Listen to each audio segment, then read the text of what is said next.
notre invité politique ce matin. Il s'installe. Je vous en prie, monsieur le ministre. Bonjour. Bonjour. Merci beaucoup d'être avec nous ce matin. Julien Denormandie, évidemment, ministre de l'Agriculture et de l'Alimentation.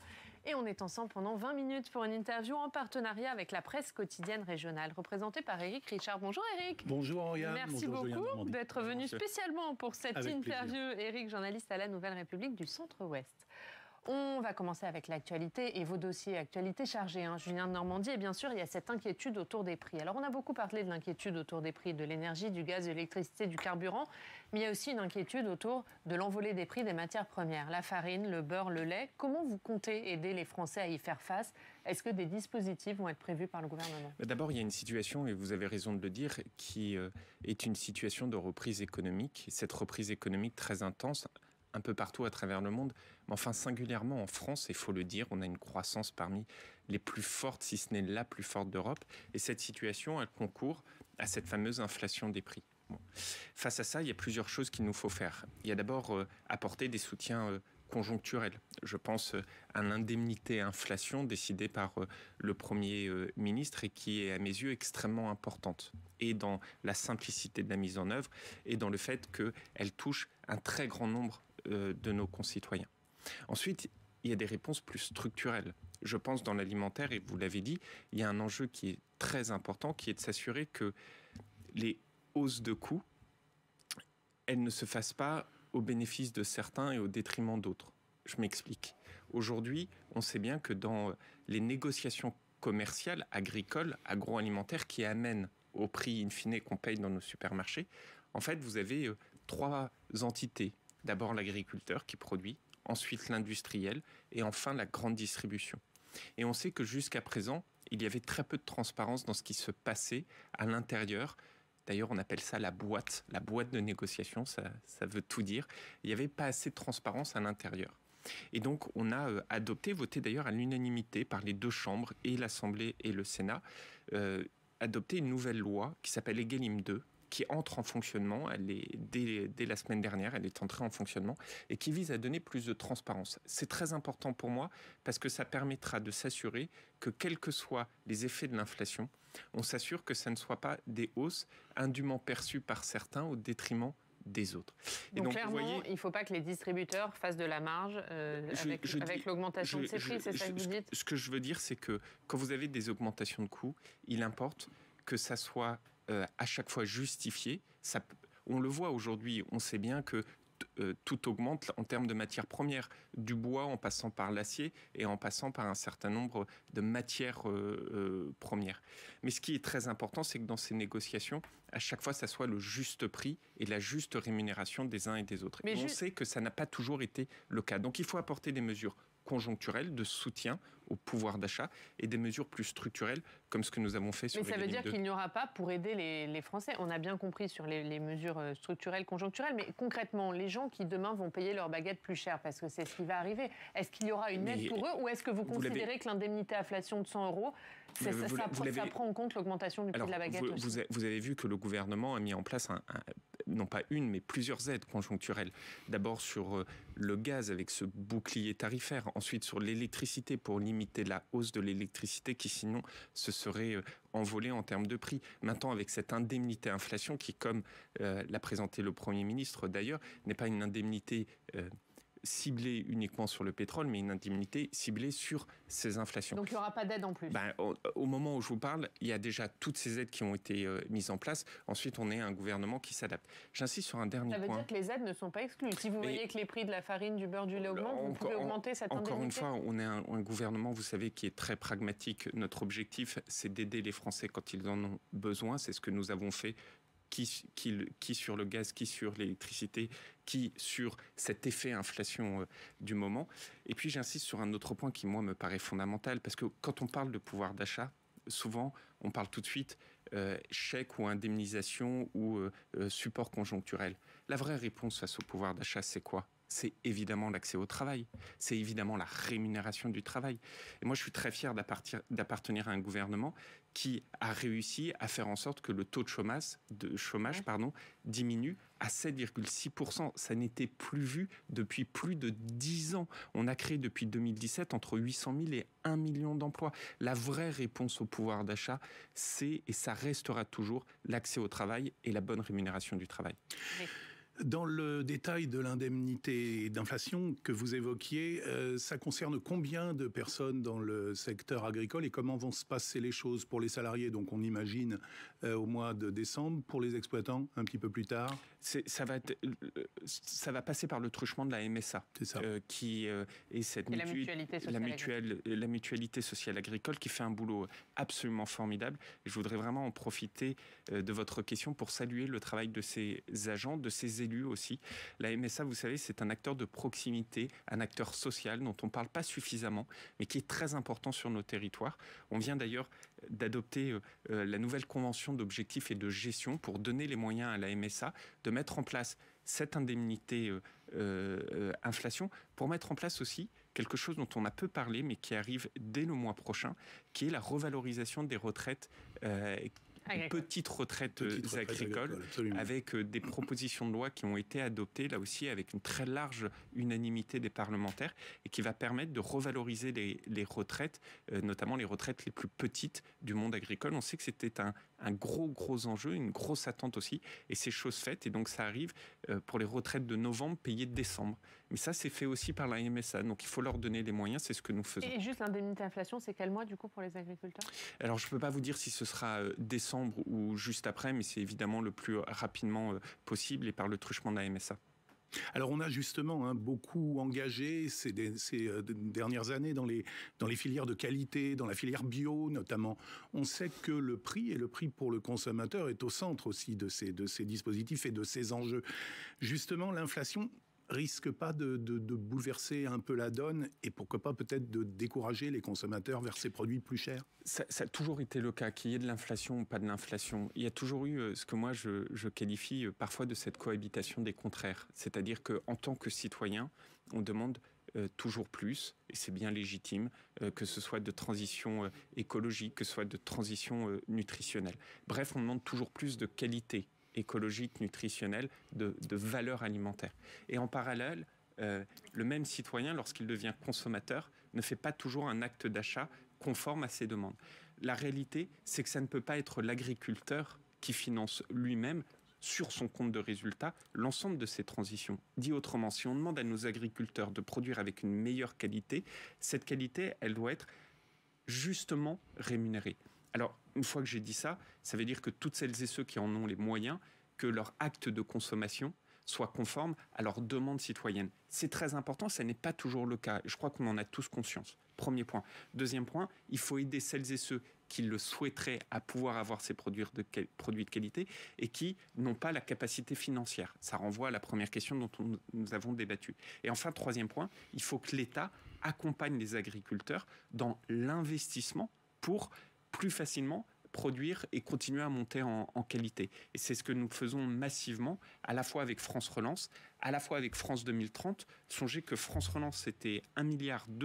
France 2030, c'est plus de 2 milliards que nous investissons dans ces modèles agricoles. Et c'est aussi ce que nous faisons à travers la politique agricole commune. Et on va parler de les responsabilités doivent être partagées. On va parler de tous ces sujets de France Relance et de la PAC, mais juste une dernière question sur les prix. Parce qu'il y a aussi le prix des engrais azotés qui augmente et qui flambe même. Et en même temps que le gaz qui sert à leur fabrication, forcément. Et ça provoque de l'inquiétude chez les agriculteurs qui se demandent s'ils auront les moyens de fertiliser leurs champs. Qu'est-ce que vous leur répondez à ces agriculteurs? On est en lien très étroit avec le monde agricole sur ce sujet. Et il y a deux points. Il y a le sujet prix, tout en sachant que le prix, tout est corrélé, que ce soit les engrais ou que ce soit la vente à la fin, par exemple, des céréales qui sont produits. Mais au-delà même de la question du prix, qui est un sujet très important et qu'on suit avec beaucoup d'attention avec les professionnels, il y a un deuxième sujet, c'est l'accessibilité à ces engrais. Alors en France, on a de la chance, c'est qu'on est un pays qui est producteur d'engrais.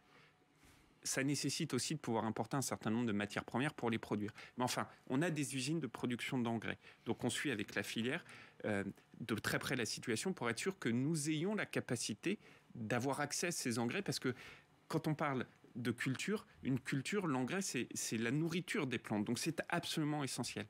Sur la France, on a cette capacité, on a, entre guillemets, cette souveraineté, mais il faut y faire très attention. C'est ce sur quoi nous sommes en train de travailler avec l'ensemble des professionnels pour être sûr que les engrais soient accessibles à nos agriculteurs. Et c'est ça ma priorité. Il y a quand même une question sur les importations. Je me permets juste, après, ce sujet des engrais, il dépasse largement la France. Et moi, c'est un débat que je porte au niveau européen et au niveau international, parce que quand bien même on arrive à assurer la souveraineté française pour les engrais, qui, vous l'aurez compris, est ma priorité. Ça renvoie au débat de l'accès à ces engrais à l'échelle internationale. Et si demain vous avez des pays qui n'ont pas accès à ces engrais, ça fait des chutes drastiques de production et ça peut avoir des conséquences dramatiques à l'échelle internationale sur l'accès à l'alimentation.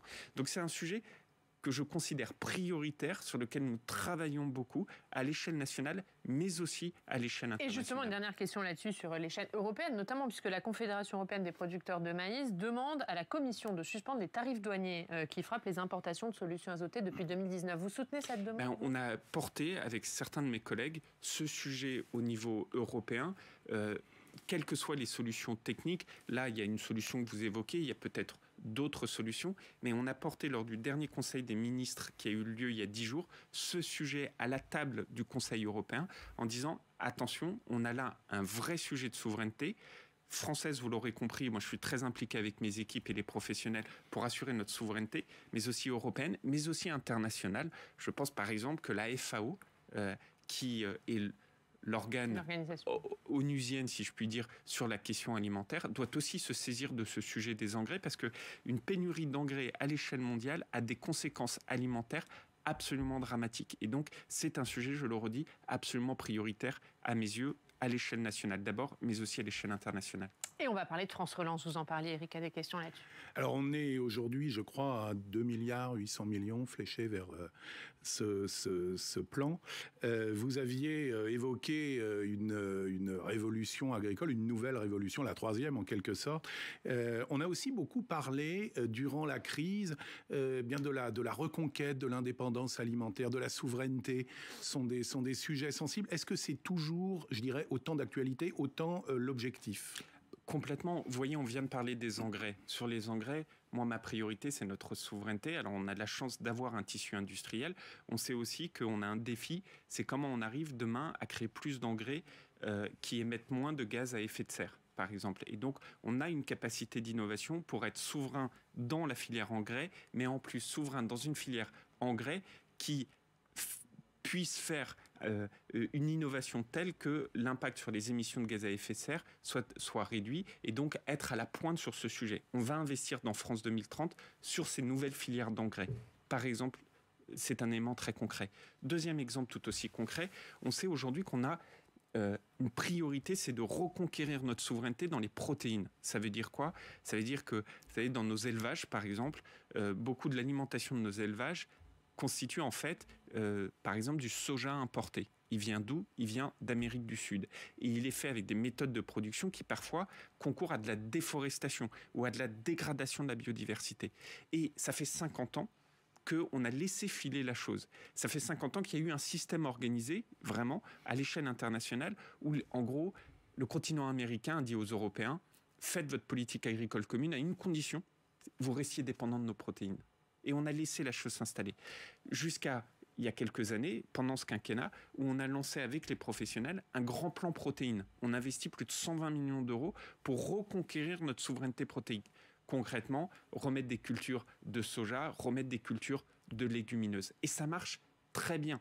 On a aujourd'hui plus de 50 projets de filières qui ont d'ores et déjà été déposés et qu'on finance. Alors ça prendra un temps certain, mais c'est une détermination totale de ma part.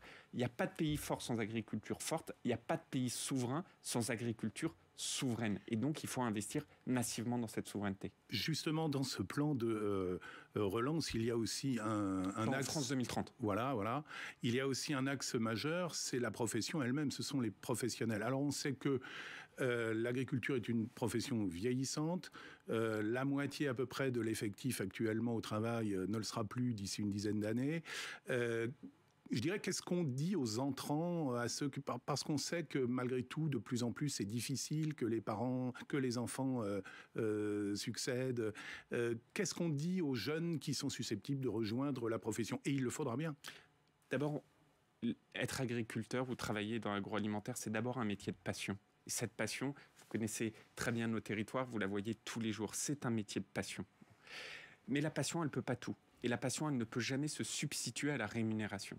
Et donc, quand vous êtes un jeune et que vous voulez vous installer, la question que vous vous posez, c'est « j'ai besoin d'avoir la juste rémunération pour être père, mère de famille, pour pouvoir élever mes enfants et vivre convenablement ». Et donc, au-delà de la passion, le deuxième sujet, c'est la rémunération. Et ça renvoie à ce que je disais tout à l'heure, par exemple, sur la loi Egalim 2. Elle est essentielle, cette loi. Il faut assurer la juste rémunération de nos agriculteurs. Elle est d'autant plus essentielle que si vous n'avez pas une rémunération, vous ne pouvez pas investir dans les transitions, dans la qualité, etc. Et le troisième élément, au-delà de la rémunération, c'est que moi, je pense qu'il faut aussi se prémunir face à un risque qui est un risque très présent pour nos agriculteurs aujourd'hui, qui est le risque du changement climatique. Prenons un jeune qui s'installe.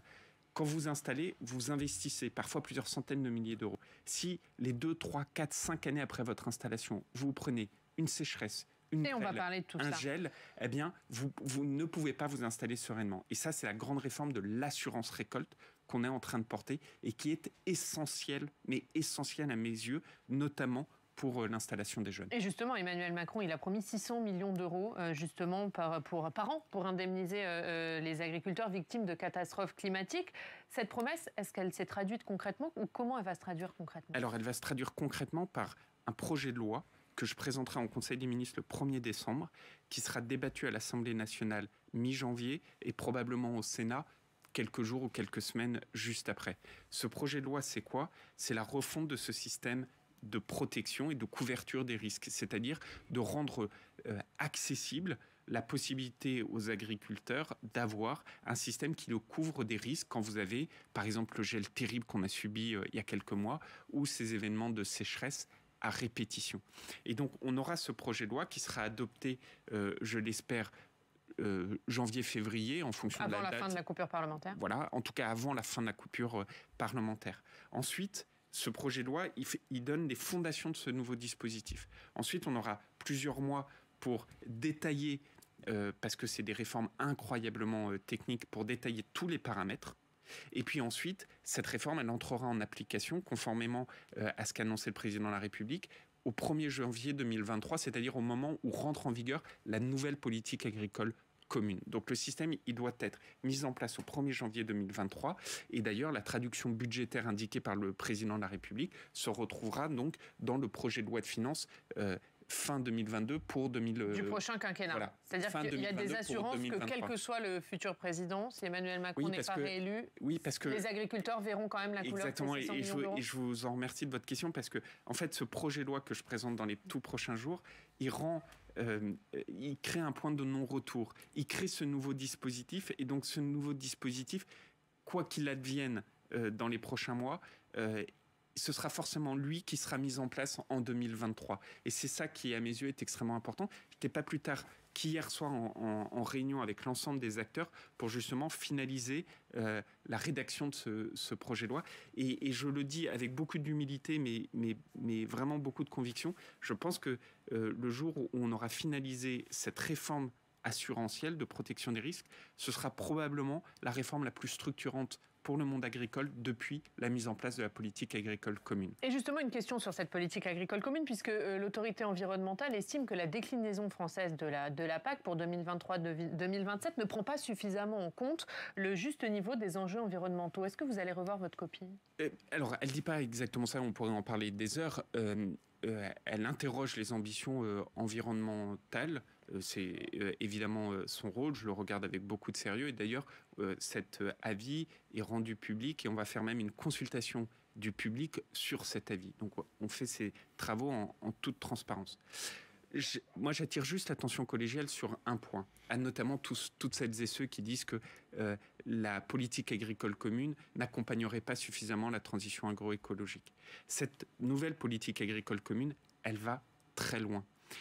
Et d'ailleurs, la Commission européenne elle-même à un organe d'étude. Cet organe d'étude a établi que du fait de l'ambition de cette politique agricole commune et des transitions, la production au niveau européen allait diminuer de 12 à 13%, que les prix allaient augmenter et qu'en même moment, parce qu'il y a certaines impasses à des moments donnés, les importations allaient augmenter significativement. Et donc, moi je dis, si quelles que soient nos ambitions, si on veut aller encore plus vite dans ces transitions et si on veut aller plus loin dans ces transitions, aujourd'hui, il faut absolument revoir un point, non pas la politique agricole commune, mais nos politiques commerciales.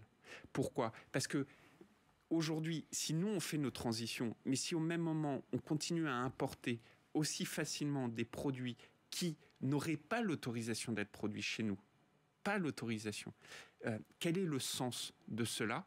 À la fois pour accompagner nos agriculteurs dans ces transitions, si leur produit est en compétition avec d'autres, quel est le sens même environnemental ? Parce que quand vous importez un produit que vous n'auriez pas autorisé, l'impact environnemental est très fort. Et quel est l'enjeu de souveraineté ? Donc moi, ma priorité aujourd'hui, c'est de faire avancer le sujet au niveau de la politique commerciale et ce sera une priorité de la présidence française du Conseil européen. Qui commence en janvier. Le temps file, Julien Normandie, on a encore quelques questions. D'abord sur la grippe aviaire, même si je sais que vous n'aimez pas qu'on l'appelle comme ça, mais est-ce qu'il y a encore des foyers de grippe aviaire aujourd'hui ? Alors, on est sorti de l'épisode très intense de l'année dernière et au moment où je vous parle, il y a 4 foyers qui ont été détectés sur le sol métropolitain, mais des foyers dans des basses-cours.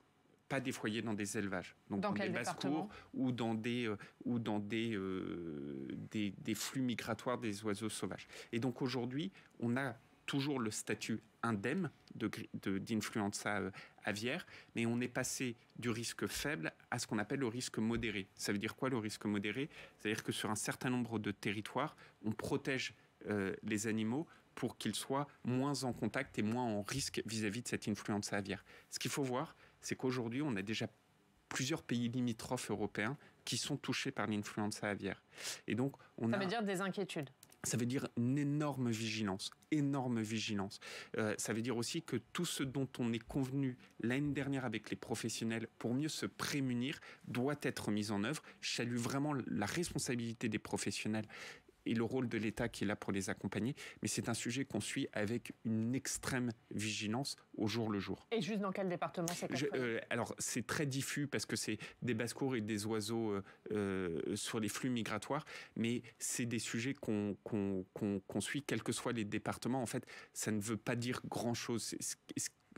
Le signe donné par ces cas, c'est que le virus d'influenza aviaire est présent dans les migrations des oiseaux et un oiseau migrateur, il peut arriver n'importe où à n'importe quel moment. Et donc, il nous faut avoir une énorme vigilance. Et autre question rapidement, il y a 2 foyers de fièvre catarrhale ovine qui ont été recensés en Corse, en Haute-Corse et en Corse du Sud il y a 10 jours. La maladie qui n'avait pas été recensée en Corse depuis 2017, on en est où aujourd'hui ? Je crois qu'on en a même 3, si ma mémoire est bonne au moment où je vous parle. Donc, on a des dispositifs de suivi épidémiologique et de suivi sanitaire vis-à-vis de ce qu'on appelle la FCO, et on le suit là aussi de très près. C'est des maladies qui sont différentes de l'influenza aviaire, y compris dans le traitement. Par exemple, pour la FCO, il existe un vaccin. Là où sur l'influenza aviaire, il n'existe pas encore de vaccin homologué. Et vous avez raison de le souligner, c'est d'ailleurs un des enjeux qu'on a en ce moment avec les nouvelles réglementations pour voir comment on continue à rendre accessibles ces vaccins pour cette fièvre catarrhale ovine. C'est là aussi un sujet évidemment qu'on suit de près. Et on vous remercie beaucoup. On avait encore beaucoup de questions, mais malheureusement le temps file. Vous reviendrez nous voir. Avec grand plaisir. Merci beaucoup. Merci Julien de Normandie d'avoir été notre invité ce matin. Et merci beaucoup Éric Richard d'être venu spécialement pour cette interview.